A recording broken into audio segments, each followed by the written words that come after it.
கடந்த வாரம் நாட்டின் தலைமை நீதிபதி பொறுப்பிலிருந்து பணி ஓய்வு பெற்ற துன் தங்கு மைமுன் துவான் மாட் மற்றும் அப்பீல் நீதிமன்ற தலைவர் பதவியிலிருந்து பணி ஓய்வு பெற்ற தான் ஸ்ரீ அபாங் இஸ்கண்டார் அபாங் ஹஷீம் ஆகியோரின் காலி இடங்களை நிரப்புவது குறித்து இன்றைய அமைச்சரவைக் கூட்டத்தில் விவாதிக்கப்பட்டுள்ளது.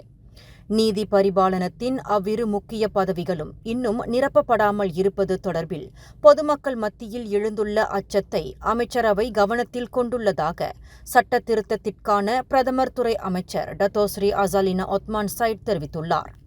இது தொடர்பான விளக்கமளிப்பும் அமைச்சரவையில் நடைபெற்றதாக அவர் குறிப்பிட்டார். இதன் தொடர்பில் வரும் ஜூலை 15ஆம் தேதி முதல் 17ஆம் தேதி வரை 269வது ஆட்சியாளர்கள் மன்ற கூட்டம் நடைபெறுவதையும் அசாலினா குறிப்பிட்டார்.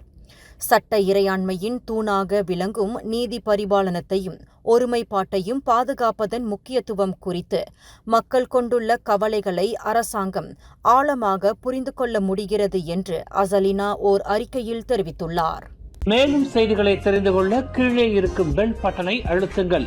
உங்கள் மகிழ்ச்சியை வெளிப்படுத்த லைக் மற்றும் ஷேர் செய்யுங்கள். தொடர்ந்து திசைகளோடு இணைந்திருக்க சப்ஸ்கிரைப் செய்யுங்கள்.